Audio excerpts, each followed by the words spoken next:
ازيكم يا حلوين؟ عاملين ايه؟ يا رب تكونوا بخير. وحشتوني جدا جدا من الفيديو اللي فات. يا رب تكونوا بخير. النهارده بقى معانا فيديو جميل لذيذ، وصفة عسل كده. هنعملها كده من البانيه، بقى حاجة تغيير كده عن ولا البانيه مشوي ولا بانيه مقلي ولا شاورما ولا اي حاجة خالص. البانيه دوت الكيلو البانيه اللي احنا كنا مشترينه في مشتريات السوق، اللي هي كانت اول فيديو على القناة. اللي ما شافوش يا ريت يرجعوا ويشوفوا. وبعدين هنقي بقى كده ايه، حوالي مثلا 9 قطع. البانيه المفروض نقي القطعة المفروضة المتبططة، لان احنا هنلفه. فحتى انت لو ما عندكيش، حاولي لما تروحي تجيبيه قولي يعني اللي بتاع الفراخ انا عايزه البانيهايه تكون مفروضه وما تكونش تخينه، عشان هعمله كوردن بلو. بس احنا مش هنعمل دلوقتي كوردن بلو، تمام؟ انت قولي له كده. خلاص، خدتي كده نص الكميه وشلتي نص الكميه. طبعا انا غسلاها ومخليها زي الفل ومصفيه، اهم حاجه تصفيه. معايا بقى بصلايه صغيره حطيتها في الكبه، عليها كده شويه ملح، وهفرمها ناعم جدا جدا. انا الاول كنت بعملها بميه البصل، بس بما ان البصل غالي فهعملها بالبصلايه كلها، لاني هرمي قشر البصل. يعني تفلي البصل فين؟ انا ممكن اشيله واستعمله في حاجه تانية، بس كده احسن وهيطعم. حطيت بابريكا، حطيت فلفل اسود، بصل بودره، توم بودره، وكمان شويه 7 بهارات. وهي دي كل التوابل بتاعتي، ورشه من القرفه. يبقى بابريكا، قرفه، جوز 7 بهارات، ملح وفلفل، وبصل بودره وثوم بودره، ودي رشه القرفه بس. وبصلايه مفرومه في الكبه ناعم، وظبطي الملح بتاعك ولا اكتر ولا اقل. هنتبل بقى البانيه بتاعنا كده كويس جدا. ده حوالي كده نص كيلو، دول 9 قطع. اعملي بقى الكميه اللي انت حباها واللي انت عايزاه. انا كنت جايبه كيلو البانيه، قلت هقسمه على اكلتين او تلاتة، بس انا كده هقسمه على اكلتين بس. ان شاء الله الوصفه الجايه برضو جميله جدا، بس مش الفيديو اللي بعد ده. اللي بعد ده يبقى حاجه تانية. بس وهسيبه كده نص ساعه كده على جنب، وبعد كده ايه نرجع له تاني. هنا بقى معايا فلفل الوان كنت فرزاه، حطيت عليه بصل، حطيت عليه قرن فلفل اخضر قطعته. ودي خله، ما جبتش خله، انا عندي خله كبيره بتاعت شيش طاووق، قسمتها كده وهشتغل بيها. مش هنقف على حاجه، احنا يعني ايه، بنتصرف ماشي، مفيش حاجه هتوقفنا. هبدا بقى اخد قطع قطع كده، واحط شويه من الفلفل الاسود. الفلفل الاسود ايه بس، حبه كده من الفلفل الالوان. في ناس هتعيب عليا جدا، اصبروا بس. طبعا فهماني وعارفه نفسك يا هوبه، ها. المهم بقى هنروح ايه، هنقفل كده بالخله. وممكن تحشي بقى، تحطي جبنه براحتك، عايزه تحطي خضار بسله وكده براحتك. بس انا الصراحه عندي ولا بيحبوا البسله ولا الكلام دوت، فانا كنت بعمله بالفلفل كده، عجبهم بالفلفل، فمن ساعتها ما بعملوش غير بالفلفل. وابدأي بقى لفي كده، وكل ما تلاقي حبة بصل مفرومين كده على قطعة البانيه، حاولي تشيليها، عشان احنا لسه هنشوحه في الزبدة، فما يتحرقش مننا في الزبدة. تمام كده. طبعا لف سهل جدا ومفهوش اي حاجة. الله اكبر، الله اكبر، لا اله الا الله. لا ده بيدن.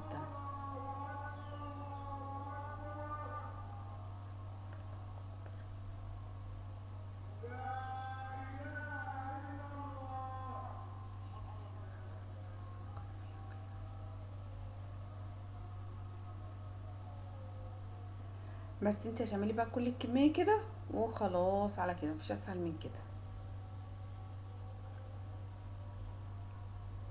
تعالي بقى يا ستي نشوف هنعمل ايه بعد كده. طاسة على النار، هنحط قطعة من الزبدة على شوية من الزيت يسيحوا، وبعدين هننزل بالبانيه. حابة بقى اشكر كل اخواتي وحبايبي اللي شرفوني ونوروني في القناة، وقالوا لي كلام جميل زيهم. ما تحرمش منكم ابدا ولا من كلامكم الجميل، تسلموا لي يا رب. وشرفتوني ونورتوني بجد. ربنا يديمكم نعمة في حياتي. وحابة اشكر منى مسعود، ربنا يخليكي ليا يا حبيبتي وما تحرمش منك. صاحبتي وحبيبتي واختي، واكتر من اختي كمان، والله العظيم. انسانه محترمه وانسانه خدومه بجد، وبتحب الخير لغيرها. ربنا يزيدك من فضله يا رب يا منى، ويكرمك يا حبيبتي وتبقي احسن واحسن يا رب. كده بقى هنزل كده بكل الكميه. بصوا بقى النار متوسطه. هياخد بقى لون على الوش ده واللون على الوش ده طبعا. واللي ما اشتركش في القناه ينورني ويشرفني ويكبر عيني. تمام كده.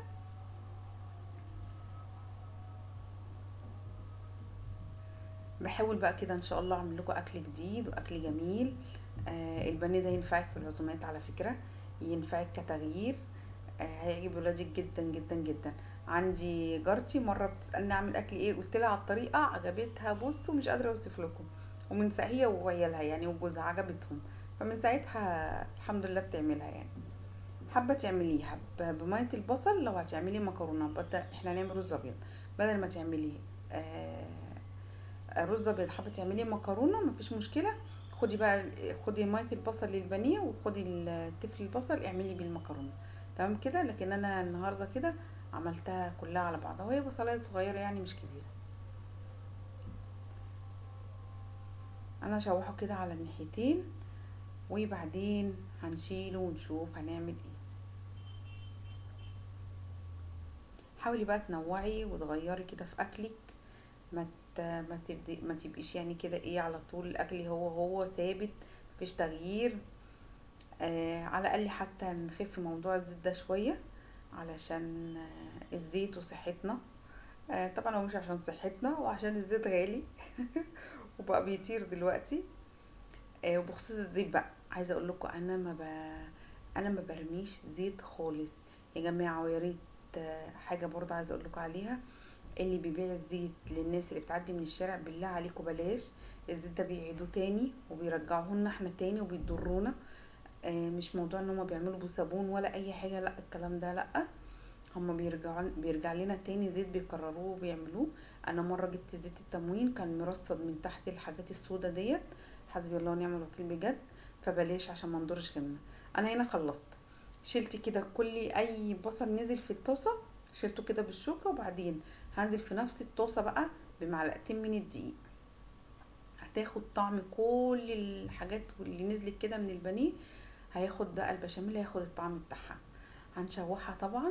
هحط بقى كمان معلقه زيت تاني عشان افك كده بس الدقيق. وبعدين هنكمله بشاميل عادي خالص. معلقتين دقيق عليهم كوبايتين لبن هيطلع مظبوط معاكي جدا. بس انا طبعا محطتش الكوبايتين مره واحده. شوحيه كده لحد ما لونه يصفر وريحته تطلع، وابدأي بقى انزلي باللبن.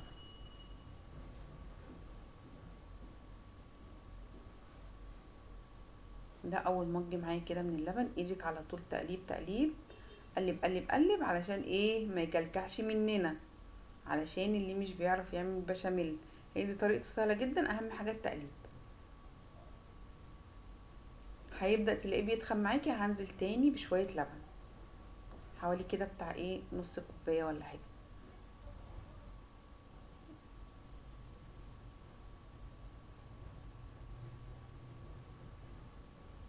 حطيت هنا رشه من الفلفل الاسود ومش بكتر عشان ما يغمقش مني. وبحط ماجي. وبحط كمان رشه جوز الطيب، بحب احطها جدا في البشاميل يا جماعه، بتخليه حلو قوي. ورشه كده بسيطه من القرفه بس. وبظبط الملح بتاعي. طبعا احنا بقى بطلنا نجيب ماجي بقى ماجي المكعبات، بقينا نجيب ماجي فوريه مصريه عشان طبعا المقاطعه. فحلوه برضو مش وحشه.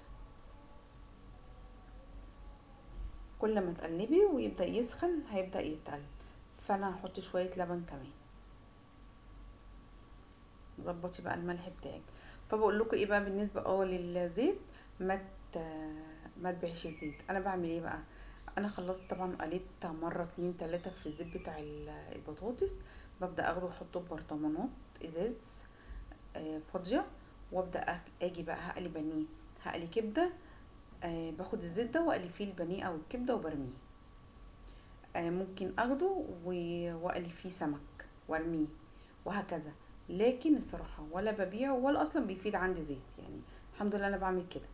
الزيت بتاع البطاطس انا باخده بقلي فيه يا بانيه يلي فيه كبده، يلي فيه اي حاجه تانية هي هتتقلي مثلا وما ينفعش يتقلي وراها حاجه تاني، فبقلي فيه وبعد كده ارميه. دي فكره حلوه قوي، اعملوها ان شاء الله. تكون معلقتين زيت، والله العظيم حطيهم في برطمان، ما دام الزيت نضيف ومش محروق منك خلاص ما تخافيش. حطيه في برطمان وارجعي استعمليه في حاجه تانية. طبعا البشاميل كده تمام، انا قلت كل اللي حطيته، واخر حاجه دي حطيتها كانت رشه الجوز التين، وبس كده. يغلي غلوه وبعد كده هطفي عليه.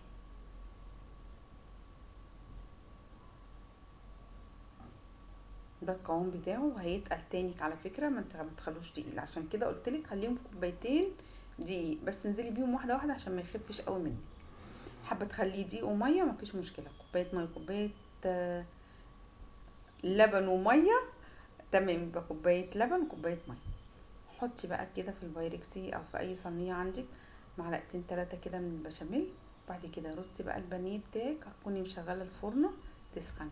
بس اهم حاجه شيلي بقى الخل، عشان محدش يقولك ايه يا لينا عامله لنا يا لينا البانيه بالخشب، ونبقى بقى ايه ويقعدوا يعيبوا علينا. لا ملهاش لازمه، شيلي يا حبيبتي كده الخله عشان محدش يعيب علينا، ماشي؟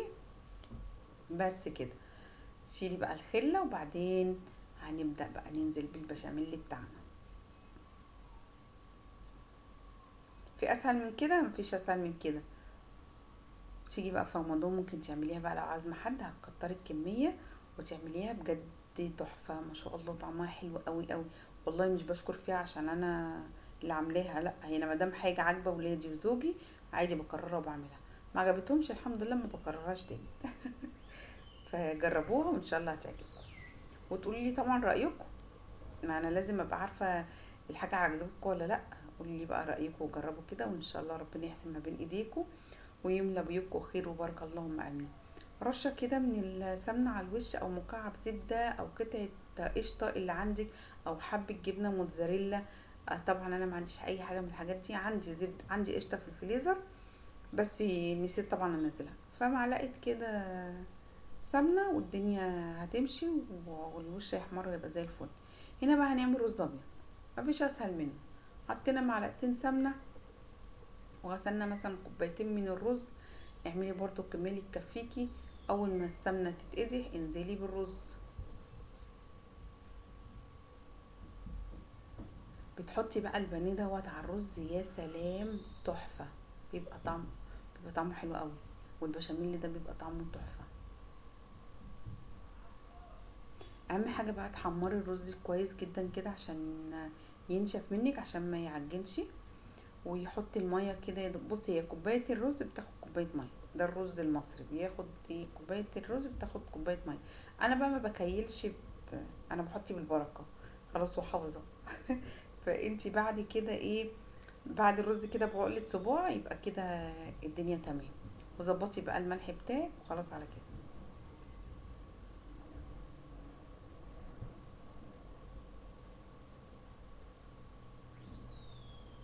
لو عندك بقى كمان فصين مستكه تقدري بقى تحطيهم وانتي حاطه السمنه كده بتسيحيها، تسيحيهم كده مع السمنه بيبقوا حلوين قوي. اول ما يغلي بقى كده ويتشرب، ابداي وطي عليه خالص النار لحد ما يتشرب ويستوي تماما. ما بياخدش 10 دقايق ربع ساعه يعني على النار وبيكون استوى. وهنا بقى الطاجن العسل بتاعنا كده طلع، على فكره يعتبر مستوي، يعني هي حبه كده تحت الشوايه وشويه كده من تحت وخلاص، على كده يكمل بس سوا البانيه. وانتوا عارفين الفراخ ما بتاخدش سوا ولا حاجه. بألف هنا وشفا على قلبكم. بصوا مستوي ازاي، زي الفل. عملنا شويه سلطه بقى خضره، وبألف هنا وشفا. ويا رب النهارده يكون الفيديو عجبكم. لو عجبكم بقى ما تنسوش اختكم في الاشتراك وتفعلوا الجرس عشان يوصل لكم كل جديد، وشيروا بقى الفيديو كتير كتير لاخواتكم وحبايبكم عشان كله يستفاد. احب اشكر كل اخواتي ومتابعيني واقول لكم شكرا يا جماعه، شكرا يا جماعه. ذا باور اوف ذا سوشيال ميديا. شيروا الفيديو ده يا جماعه، وما تنسوش الشير والسبسكرايب، وبلاش تفعلوا زر الجرس عشان ببقى نايم. شكرا. اللي تقدر واللي تفكر واللي تقشر واللي تحضر ويوماتي تعجن وتخمر، تسلم ايدك ست اميره.